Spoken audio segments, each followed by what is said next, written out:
abstracción y elevación de su pensamiento marcharon siempre a igual paso con la unilateralidad y la humildad de su vida real. Por lo tanto, si el statu quo del Estado alemán expresa la conclusión del antiguo régimen, la transformación de leña en carne del Estado moderno, el statu quo de la ciencia alemana del Estado expresa el incumplimiento del Estado moderno, el deshacerse de su propia carne.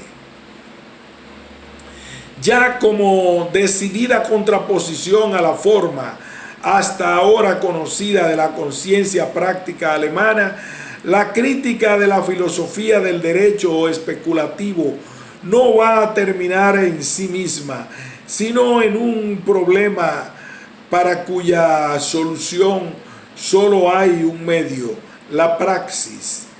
La pregunta: ¿puede Alemania llegar a una praxis, a la Autor des Prinzipies, esto es, a una revolución que la eleve no solo al nivel oficial de los pueblos, sino a la elevación humana, que instituirá el porvenir próximo de estos pueblos? El arma de la crítica no puede soportar evidentemente la crítica de las armas. La fuerza material debe ser superada por la fuerza material, pero también la teoría llega a ser fuerza material apenas se enseñorea de las masas. La teoría es capaz de adueñarse de las masas apenas se muestra ad hominem, y se muestra ad hominem apenas se convierte en radical. Ser radical significa atacar las cuestiones en la raíz. La prueba evidente del radicalismo de la teoría alemana y por lo tanto de su energía práctica es hacer que tome como punto de partida la cortante positiva eliminación de la religión. La crítica de la religión culmina en la doctrina de que el hombre sea lo más alto para el hombre. En consecuencia, en el imperativo categórico de subvertir a todas las relaciones en las que el hombre es un ser envilecido, humillado, abandonado, despreciado, relaciones que no se pueden delinear mejor que con la exclamación de un francés a propósito de un proyecto de impuestos sobre los perros: pobres perros, os quieren tratar como hombres. También desde el punto de vista histórico, la emancipación teórica tiene una importancia específica, práctica para Alemania. El pasado revolucionario de Alemania es justamente teórico, es la reforma. Como entonces el monje, ahora el filósofo en cuyo cerebro se inicia la revolución. Lutero ha vencido la servidumbre fundada en la devoción, porque ha colocado en su puesto a la servidumbre fundada sobre la convicción. Ha infringido la fe en la autoridad, porque ha restaurado la autoridad de la fe. Ha transformado los clérigos en laicos, porque ha convertido los laicos en clérigos. Ha liberado al hombre de la religiosidad externa, porque ha recluido la religiosidad en la intimidad del hombre. Ha emancipado al cuerpo de las cadenas, porque ha encadenado al sentimiento. Pero si al protestantismo no le importaba verdaderamente desligar, le interesaba poner en su justo punto al problema. No era más necesaria la lucha del laico con el clérigo fuera de él. Importaba la lucha con su propio clérigo íntimo, con su naturaleza sacerdotal, Y si la transformación protestante de laicos alemanes en curas emancipó a los papas laicos, a los príncipes junto a su cortejo, a los privilegiados y a los filisteos, la transformación filosófica de los sectarios alemanes, en donde emancipará al pueblo. Pero como la emancipación no pretendió entre los príncipes, así no pudo durar la secularización de bienes cumplida con la expoliación de las iglesias que la hipócrita Prusia había puesto en obra antes que todos los otros estados. Entonces, la guerra de campesinos, el acontecimiento más radical de la historia alemana, fue a romperse contra la teología. Hoy, el acontecimiento más servil de la historia alemana, en el cual la misma teología ha naufragado, nuestro statu quo irá a destrozarse contra la filosofía. El día antes de la Reforma, la Alemania oficial era la sierva más completa de Roma. El día antes de su revolución es la sierva más absoluta de algo bastante inferior a Roma, de Prusia y de Austria, de Kraftjunker y de filisteos. En tanto, parece que una dificultad capital se opone a una radical revolución alemana. Las revoluciones tienen necesidad especialmente de un elemento receptivo, de una base material. La teoría en un pueblo alcanza a realizarse en tanto cuanto se trata de la realización de sus necesidades. Ahora, a la enorme disidencia entre las preguntas del pensamiento alemán y las respuestas de la realidad alemana, corresponde una igual disidencia de la sociedad burguesa con el Estado y consigo mismo. Las necesidades teóricas constituyen inmediatas exigencias prácticas. No basta que el pensamiento impulse hacia la realización. La misma realidad debe acercarse al pensamiento.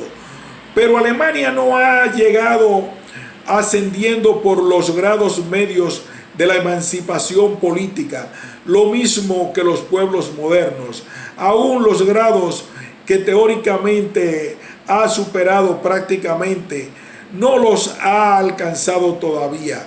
¿Cómo podría con su salto mortal no solo dejar atrás tales obstáculos propios, sino al mismo tiempo aquellos de los pueblos modernos, los límites que en realidad debe aún disputar y sentir como liberación de sus reales barreras? Una revolución radical solo puede ser revolución de necesidades radicales, de las cuales parecen fallar igualmente las premisas y las sedes propicias a su resurgimiento. Pero si Alemania ha seguido la evolución de los pueblos modernos solo con la abstracta actividad del pensamiento, si tomar una parte material en los esfuerzos reales de esa evolución, por otro lado, comparte los dolores de esa evolución sin participar en sus placeres, si su parcial satisfacción, sin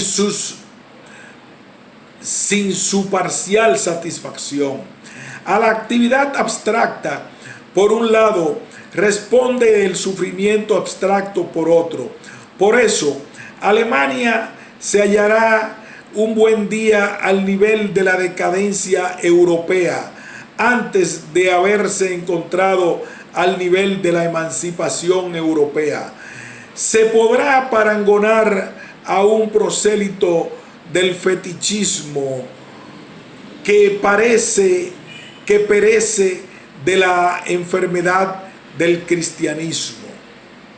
Por eso, Alemania se hallará un buen día al nivel de la decadencia europea, antes de haberse encontrado al nivel de la emancipación europea. Se podrá parangonar a un prosélito del fetichismo que perece de la enfermedad del cristianismo. Si primeramente se examinan los gobiernos alemanes, se encuentra que aquellos son empujados por las condiciones de la época, por las condiciones de la propia Alemania, desde el punto de vista de la cultura alemana y finalmente de un propio y feliz impulso a combinar los defectos del moderno mundo político, del cual no poseemos las ventajas con los bárbaros defectos de l'Ancien Régime, del cual gozamos en gran medida. De modo que Alemania, si no siempre debe participar en lo que hay de cordura en los estados que superan su statu quo, debe siempre participar en lo que en ellos hay de irracional. Hay, por ejemplo, un país en el mundo que igualmente que la susodicha Alemania constitucional comparta así ingenuamente todas las ilusiones del Estado constitucional sin compartir la realidad. ¿O no era necesariamente una idea del gobierno alemán el unir los desastres de las leyes francesas de septiembre, las cuales presuponen la libertad de prensa? Como en el panteón romano se encontraban los dioses de todas las naciones, así en el Sacro Imperio Romano Alemán se hallan los pecados de todas las formas políticas.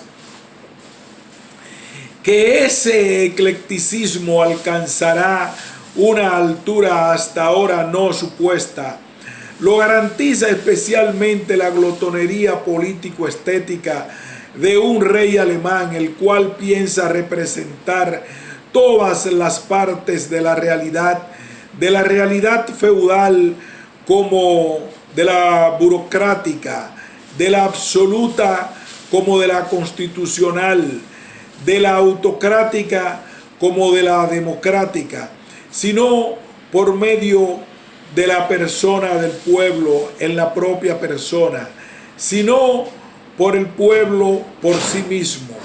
Alemania, como desprovista de un presente político constituido por un mundo para sí, no podrá subvertir las particulares barreras alemanas sin subvertir todas las barreras universales del presente político. Ni la revolución radical es un sueño utopista para Alemania, ni tampoco la universal emancipación humana, sino más bien la revolución parcial, la revolución solo política que deja derechamente en pie los pilares de la causa. ¿Sobre qué se apoya una revolución parcial solamente política? Sobre esto, que una parte de la sociedad burguesa se emancipa y alcanza un dominio universal, también en que una determinada clase emprende desde su especial situación la universal emancipación de la sociedad. Esta clase emancipa toda la sociedad, pero solo con la presuposición de que la sociedad total se encuentre en la situación de aquella clase que, por lo tanto, posea, por ejemplo, dinero e instrucción o pueda adquirirlo queriendo. Ninguna clase de la sociedad burguesa puede representar esta parte sin suscitar un momento de entusiasmo en sí y en la masa. Un momento en el cual fraterniza y se funde con la sociedad en general. Se confunde con ella y es aceptada y reconocida como su común representante. Un momento en el cual sus aspiraciones y sus derechos son las aspiraciones y los derechos de la sociedad misma, y en que ella es realmente el cerebro y el corazón de la sociedad. Solo un nombre de los derechos universales de la sociedad puede una clase determinada arrogarse el dominio universal. La energía revolucionaria y la conciencia moral del propio valor no bastan solamente para tomar por asalto esta suposición emancipadora, y por lo tanto, para el agotamiento político de todas las esferas de la sociedad en el interés de la propia esfera, para que coincidan la revolución de un pueblo y la emancipación de una clase particular de la sociedad burguesa, para que un estado de la sociedad se haga valer por todos. Todas las fallas de la sociedad deben encontrarse a su vez concentradas en otra clase. Un determinado estado debe ser el estado contra el cual es dirigido el ataque de todos, el que incorpora la traba impuesta a todos. Una particular esfera social debe aparecer como el delito conocido de toda la sociedad, así que la emancipación de esta esfera aparezca como la emancipación universal cumplida por obra propia, para que una clase determinada sea la clase libertadora por excelencia. Otra clase debe, por lo tanto, ser la clase evidentemente opresora. El valor general negativo de la nobleza y del clero franceses determinaba en general el general valor positivo de la burguesía, que era una realidad y se contraponía a aquellos. Pero en Alemania falta a cada clase particular no solo el espíritu de consecuencia, la severidad, el coraje, la irreflexión que podría imprimirle el carácter de representante negativo de la sociedad. Falta igualmente a cada estado social aquella amplitud de alma que la identifique, siquiera sea momentáneamente, con el alma del pueblo. Falta la genialidad que hace que la fuerza material, un poder político, falta el empuje revolucionario que arroja a la cara del adversario la insolente expresión: yo no soy nada y debería ser todo. El fundamento principal de la moral y de la honorabilidad alemana, no solo de los individuos, sino también de las clases, está formado por aquel modesto egoísmo que hace valer su mediocridad y deja que los demás la hagan valer enfrente de sí. Por eso la relación de las varias esferas de la sociedad alemana no es dramática sino épica.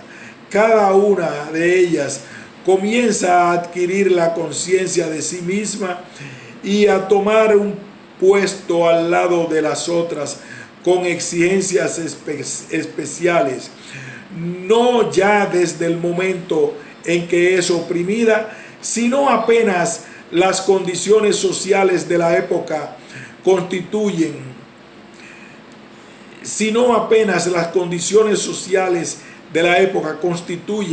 sin su cooperación un substratum social sobre el que la clase contigua pueda ejercitar su opresión.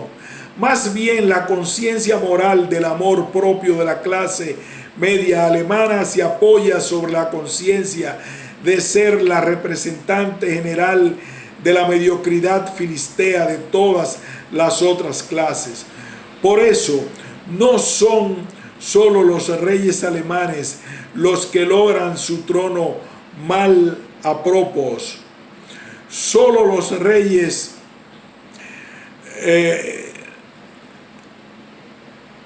es cada esfera de la sociedad burguesa la que sufre su derrota antes de haber festejado su victoria, antes de haber ampliado el ámbito de sus límites, antes de haber superado las barreras opuestas a ella, de haber hecho valer su sordidez, antes de haber demostrado cuánto tiene de generosa. De modo que la ocasión de una gran obra ha pasado siempre antes de haberse presentado, y cada clase apenas inicia la lucha contra la clase que está sobre ella, encuentra envuelta en una lucha contra la que está debajo. Por eso, el príncipe se halla en lucha con el poder real, el burócrata con la nobleza, el burgués con todos estos, mientras el proletario ya comienza a encontrarse en lucha con el burgués. La clase media apenas osa concebir desde su punto de vista el pensamiento de la emancipación, y ya la evolución de las condiciones sociales, así como el progreso de la teoría política, vuelven anticuado o al menos problemático ese punto de vista. En Francia basta que uno sea algo para que quiera ser todo. En Alemania es necesario que uno no sea nada para no renunciar a ser todo. En Francia la emancipación parcial es la base de la universal. En Alemania la emancipación universal es conditio sine qua non de toda emancipación parcial.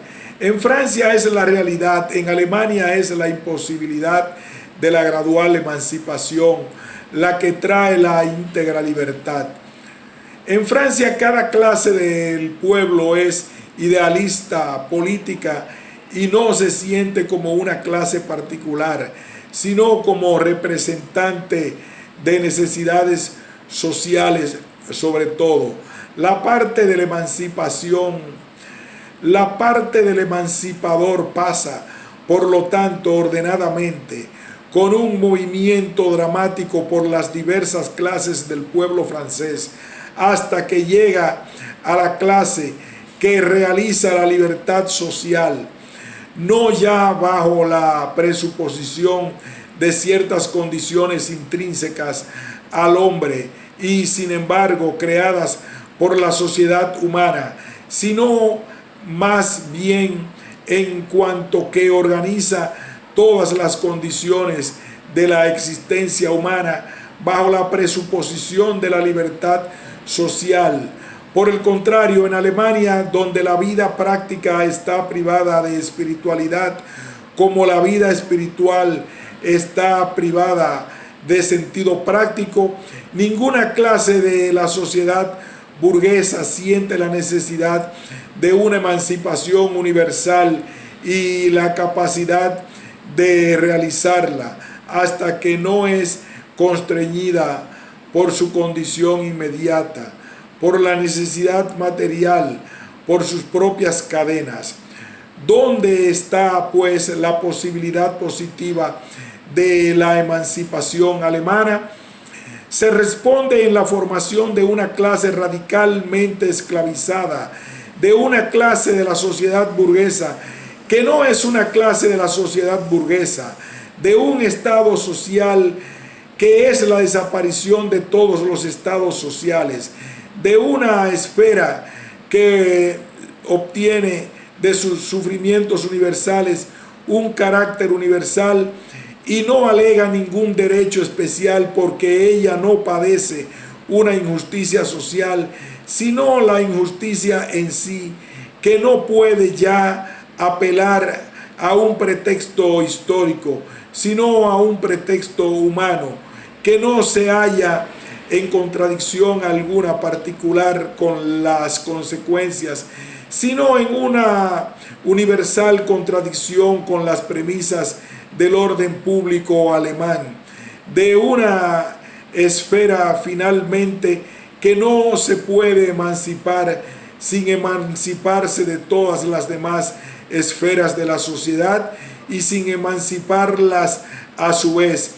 Significa, en una palabra, que el total aniquilamiento del hombre solo puede rehacerse con la completa rehabilitación del hombre. Ese estado especial en el cual la sociedad va a disolverse es el proletariado. El proletariado comienza a formarse en Alemania ahora con el invasor proceso industrial, porque el proletariado no está constituido por la pobreza surgida naturalmente, sino por la producida artificialmente, no por la aglomeración mecánica de hombres comprimida por el peso de la sociedad, sino por la que surge de su disolución aguda, especialmente de la disolución de la clase media. Aunque, como de por sí se entiende, también la pobreza natural y la servidumbre cristiano-alemana entran gradualmente en sus filas. Cuando el proletariado anuncia la disolución de todo el orden hasta ahora existente, expresa solo el secreto de su ser, puesto que este es la dilución práctica de aquel orden de cosas.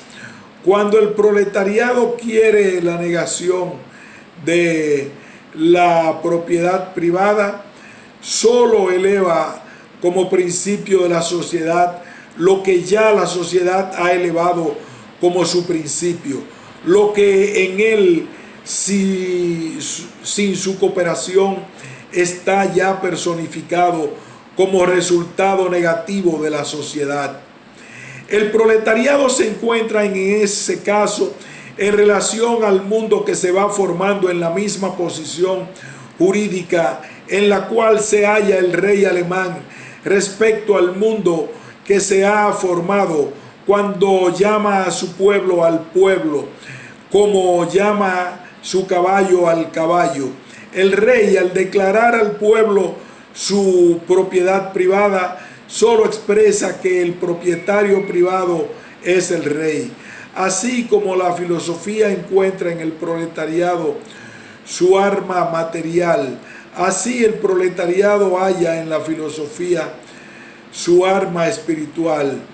Y apenas la luz del pensamiento haya penetrado a fondo en este punto, en este puro terreno popular, se cumplirá la transformación del alemán en hombre. Resumamos el resultado. La sola emancipación práctica posible de Alemania es la emancipación del punto de vista de la teoría, que presenta al hombre como la suprema forma de ser del hombre. En Alemania la emancipación del medioevo es posible solo como emancipación de la parcial victoria obtenida sobre el medioevo. En Alemania no se puede romper ninguna especie de servidumbre. El fondo de Alemania no puede hacer una revolución sin cumplirla por la base. La emancipación del alemán es la emancipación del hombre.